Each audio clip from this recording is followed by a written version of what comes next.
sunshine. San Francisco. 1 million copies of the Chancellor Records Phoenix. The 1960s are often remembered as the golden age of music, a decade filled with timeless legends. But behind those shining stars were dozens of artists who dreamed just as big yet stumbled hard along the way. From one-hit wonders who vanished after a single catchy tune to ambitious albums that completely missed the mark, the decade had its share of failures. Whether it was poor timing, bad management, or simply the wrong sound for the era, these musicians never reached the fame they craved.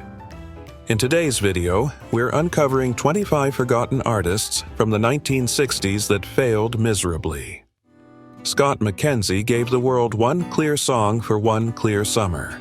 San Francisco, Be Sure to Wear Flowers in Your Hair, became the voice of 1967, a calm plea for peace and hope that fit the moment. Going to San Francisco, Scott McKenzie. His warm, plain tone felt like a neighbor singing from a porch. That single huge hit set such a high bar that it shadowed everything that came later. New styles and new names arrived fast, and the music press and radio looked for the next fresh sound. McKenzie still wrote songs and played small shows, keeping that gentle touch, but the charts never came. What happens when one quirky hit sweeps the charts, defines a summer, and lingers in memory, yet leaves its singer chasing that echo ever after? John Fred broke through with a playful, odd little record. Judy in Disguise, with glasses, mixed humor, hooks, and a wink, and it climbed to number 1 in 1967, even nudging the Beatles for a time. The tune felt clever and caught the crowd's ear, but such novelty can be hard to repeat. It was a hit about a mysterious girl named Judy that shot up the charts to number 1. Judy in Disguise by John Fred and his Playboy band. As rock and soul changed the air, John Fred and his band found it tough to hold the same spot on the charts. He kept recording and playing local stages, showing talent and heart, though the big record that made him famous never had a twin. Norman Greenbaum is best known for a single wild song. Spirit in the Sky had a fuzzed guitar and a gospel shout that sounded strange and right for the era. The girls here are today Norman Greenbaum, Spirit in the Sky. Ooh. Recorded in 1969 and rising in 1970, the track hit a nerve and played across the world. It felt like a small, strange sermon set to rock, and the result stuck in people's heads. After that success, Greenbaum kept making records, yet nothing caught the public like that one odd anthem. He kept his craft, but the audience kept returning to that landmark tune. Leslie Gore rose early with songs that spoke plain and strong. Hits like It's My Party and You Don't Own Me showed a voice that was clear, honest, and brave.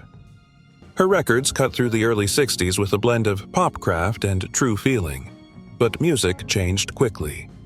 Bands from across the sea and louder rock sounds reshaped radio and the way listeners chose new songs. Leslie kept writing and singing, working in smaller venues and on projects that showed her depth. That New Jersey singer and Q racked up more than a dozen pop hits. Ladies and gentlemen, Leslie Gore. But the wide chart rule she once held faded.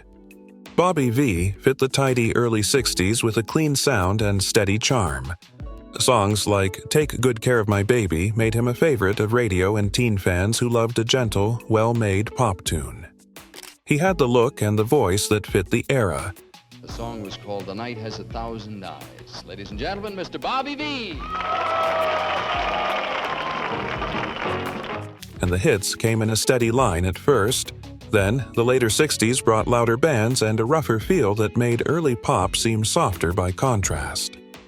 Though he kept performing for loyal audiences, Bobby V's name slowly slipped from the charts and from the center of pop memory. Fabian was built by the pop machine to be a teen idol, handsome, camera-ready, and easy for fans to love. Early hits like Turn Me Loose made him a name and sent fans to shows and photo pages. Here is a 16-year-old man that has caused quite a stir, the fabulous Fabian! But as the 60s went on, the public leaned toward artists who wrote their own material and felt less controlled by record bosses. Fabian moved into acting and tried new songs, but the steady chart hits faded. He kept working and showed a wish to last beyond his image, appearing in shows and projects for fans who stayed loyal. Frankie Avalon had a bright, polished sound that fit the late 50s and early 60s. Songs like Venus and Why pushed him into the forefront of teen taste. This is something, Frank, that I knew you thought you would get someday, but I know you didn't know you would get it tonight. Ladies and gentlemen, 1 million copies of the Chancellor Records Venus. And his easy charm opened doors into light films that reached large audiences.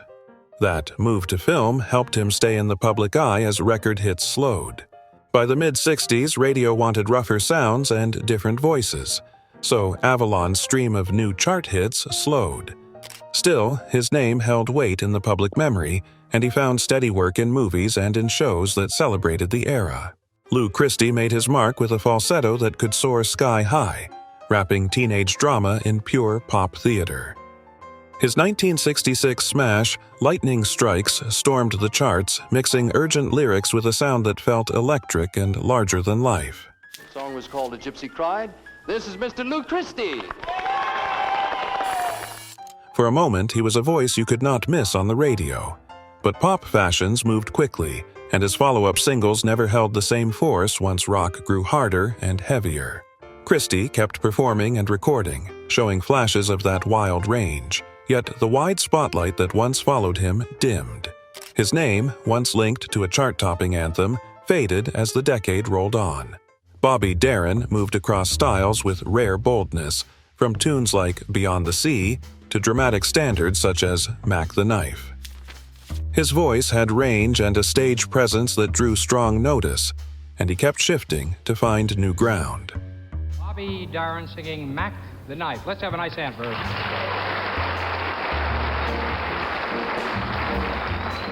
The late 60s were a hard time for steady hit-making, and Darin faced health and personal struggles that made it harder to keep a constant flow of big records. He kept seeking new directions and kept performing, yet the steady run of top singles slowed, and his life ended too soon. Bobby Vinton found a special nest with soft, sweet songs that fit many listeners' moods. Hits like Roses Are Red and Blue Velvet made him a radio favorite and earned him the nickname many fans used with fondness.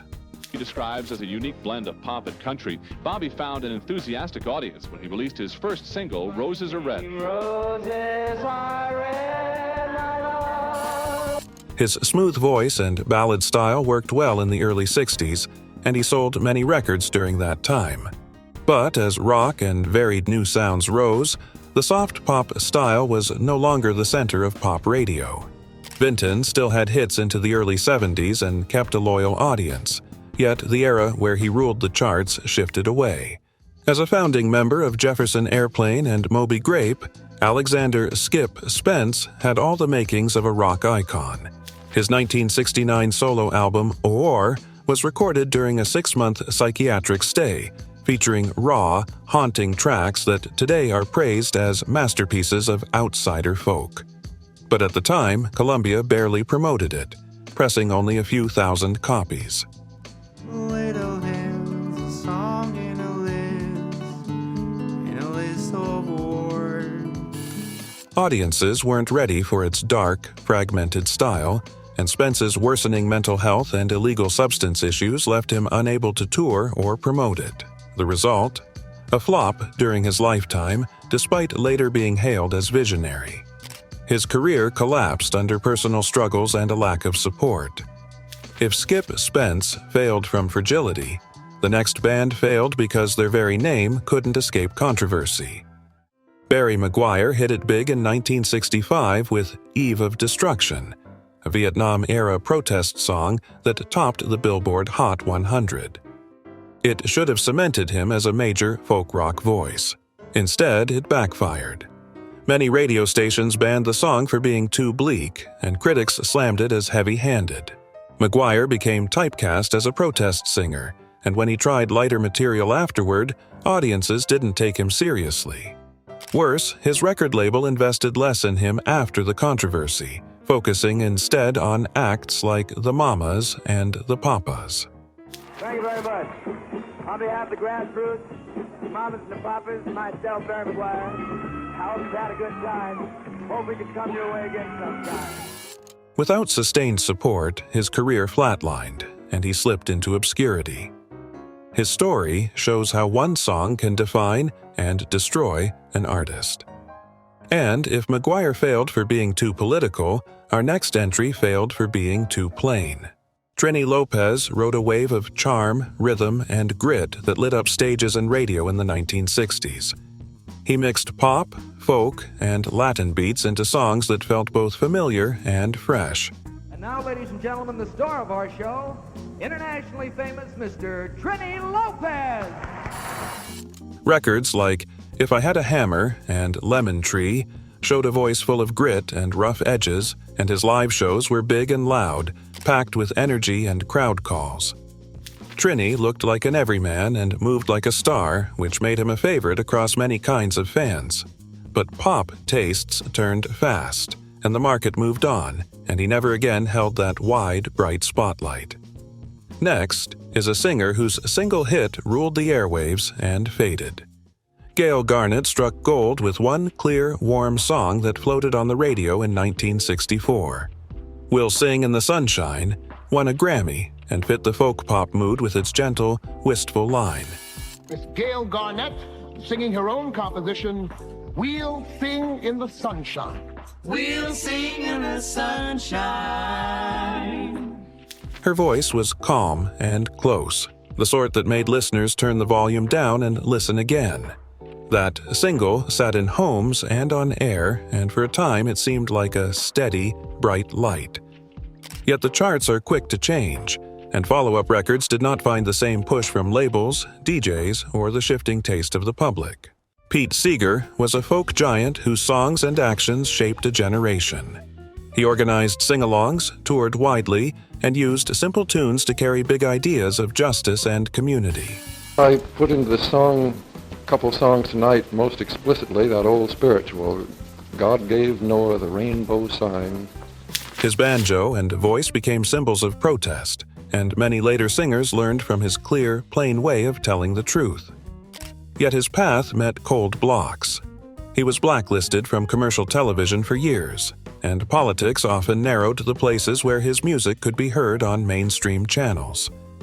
We have to have 3 million unemployed. He might as well, we say, we have to have thousands of drug addicts. We have to have thousands of desperate, demoralized people. That kept him respected and active, but outside the steady pop spotlight many artists chase. Odetta earned the title The Voice of the Civil Rights Movement because her singing held both folk truth and deep blues feeling. So people had heard about this little nappy-head girl talking about the history and whatever. So whenever they needed either attention on what was that they were focusing on. Her performances were more than art. They spoke to justice, pain, and strength, and inspired artists who later rose to wide fame. Odetta's early records and concert work reached listeners who wanted music with fire in it, and her name stood for strength and honest tone. Yet the pop world loves new fashions, and as the decade moved on, her wide mainstream attention dimmed even though her influence spread. Why can't a mouse eat a streetcar? We'll have none of that foolishness. Well, why don't you go fetch the water? Up next, a young songwriter who mixed folk and studio colors into bright, psychedelic-tinged pop, scoring hits that fit a shifting late 60s scene before that whole mood faded and later lost broad favor. Donovan arrived with a gentle, trippy charm that fit the late 1960s like a new coat. Often compared to Dylan, he braided simple folk lines with shimmering studio touches and catchy hooks, making songs like Sunshine Superman and Mellow Yellow feel both odd and familiar. Well, with affection, you know, and most of my age group, 28, 30-year-old people, do look back to the 60s and say, time, you know. For several years, he rode the crest of the psychedelic era and became a name on many playlists. But musical eras moved quickly. When psychedelia cooled and new styles rose up, Donovan found it harder to grab that same broad audience. By the end of the 1960s, his chart presence had cooled. Jose Feliciano broke through by reshaping a famous rock tune into a warm, Latin-tinged ballad that felt brave and new. You're now with Motown Records. How'd that come to pass? Well, it happened that there was a concert at the Forum that Motown was sponsoring, and his 1968 take on Light My Fire won Grammys and proved a view that music could cross borders and styles. Jose's voice and guitar work offered a fresh, rich tone that reached many listeners around the globe, and the song opened doors for wider attention. Despite that major success, the U.S. pop charts stayed hard to repeat. Habits and radio gates made it tough to reach that same level again. He remained a respected, working musician for decades after. I'd like to play this next selection for a new friend, somebody I guess that has known me for a while, but I only met him about a couple of weeks ago. Now, let's meet a British voice who found a huge hit tied to a film, giving her wide exposure, while later chart runs were less steady though. Lulu rose as a fierce young voice from the UK, and her song, To Sir with Love, became a massive moment in 1967, thanks to its film tie and plain, honest feel. Her voice could cut through a room with power or soften into a tender note, and that range made her useful in stage and screen work. Talked about a few people that were close to me, and one of those people I phoned up when I found out I was doing the show. And I said to him, I'd like you to be here. Lulu could move between pop and stage with steady skill, and the hit left a clear mark on the public ear. Even so, the steady lane of regular top 40 hits belonged to a few, and while she found later wins, she did not sustain a long run of chart-topping singles. Next is a singer whose single became a long-lived favorite, though steady chart momentum and luck never followed. Marilee Rush gave the world a voice for bittersweet longing with a single perfect record in 1968. Angel of the Morning carried a clear, aching melody that fit radio, jukeboxes, and slow dances, and listeners kept coming back to that song's soft, sharp truth. That's me, Marilee Rush, and I know about home entertainment. And Monday only at the Barn, you can get your own great entertainers and save money doing it. Marilee's delivery made the tune feel like a small confession, and that left a mark strong enough to make the song last in many playlists. Still, making hits calls for constant change, label push, and timing, and her later work did not win steady, wide chart runs. Next comes an artist who hit with a wild, theatrical single that shocked and thrilled, but proved hard to repeat in radio-friendly form. Arthur Brown struck like a bolt with a wild, fiery show and a soaring theatrical song in 1968. Fire smashed into the charts and into people's minds with a voice that screamed and a stage act that shocked. His image and sound were raw and dramatic, and that one big hit burned bright and fast. I am the god of hellfire! The problem with such a bold, singular style is that audiences and radio can be slow to accept more of the same, so follow-ups did not match that initial shock. Arthur kept influencing rock showmanship and performance styles long after the hit cooled. Johnny Rivers rode the wave of American pop and rock from 1964 to 1967, turning cover songs into slick, radio-ready hits. It's guest time on American Bandstand, one of the hottest records in the country. No pun intended. In the middle of July, ladies and gentlemen, a song called Memphis, a man named Johnny Rivers. With songs like Memphis, Poor Side of Town, and Secret Agent Man, he mixed bluesy guitar, pop hooks, and a smooth voice that fit the time. As the late 1960s moved toward psychedelia, heavier sounds, and more daring songwriting, Rivers' clean, hit-focused approach felt less urgent to new listeners. He kept recording and playing live, but the press and the charts leaned toward louder, stranger acts. His records still showed tight band work and sharp melody, a clear slice of mid-60s pop craft. Sur Sourire, The Singing Nun, burst into 1963 with a tiny, catchy song that felt like a breath of calm. Here is the singing nun, Sister Anne. Dominique zoomed to #1 across many countries, carried by a simple tune and a plain, sweet voice. For a short time, she seemed to be everywhere: radio, TV, and the news. That one song made her famous, but it also tied her to a single image: gentle, childlike, and very specific. When the world wanted something new, her style had little room to grow. After the hit, her life grew quieter and more tangled, and the music world moved on. P.P. Arnold came from the Ike and Tina Turner Revue with a bold, soulful voice that cut through a room. It's not America, but Wembley, Middlesex. 3 little girls from school are we, but boy, do they learn quickly, while one cleans the window. In Britain, she scored chart attention with songs such as The First Cut is the Deepest, and she won fans who loved her blend of grit and grace. Producers put her on many records because her voice added real feeling, and she became a respected session singer for top acts. Still, her solo run never reached higher. Shifts in taste and less radio push meant her own singles didn't stay at the top. Though she kept recording and performing, P.P. Arnold's name slowly slipped from the charts and from mainstream memory. Roger Miller was a true one-of-a-kind wit, crowned the undisputed king of the novelty country song. In the mid-1960s, he unleashed a whirlwind of clever, quirky hits that became inescapable. Anyway, here's Roger Miller. It's the song I wrote about the time hanging around the boar's nest.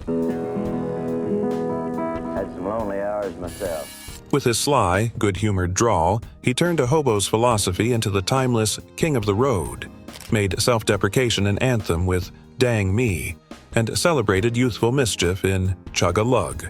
This is a multi-talented man, a songwriter, a humorist, and a fellow who has now one of the biggest sellers in the country, a song called Dang Me. Ladies and gentlemen, let's greet Roger Miller! His wordplay was brilliant and accessible, earning him a staggering 11 Grammy Awards in just 3 years.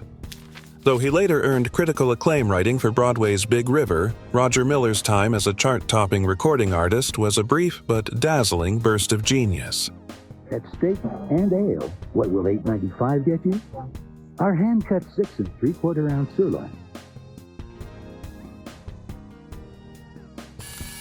His peak belonged to the 1960s, and when the decade passed, so did his reign on the top 40, leaving behind a joyful, idiosyncratic legacy.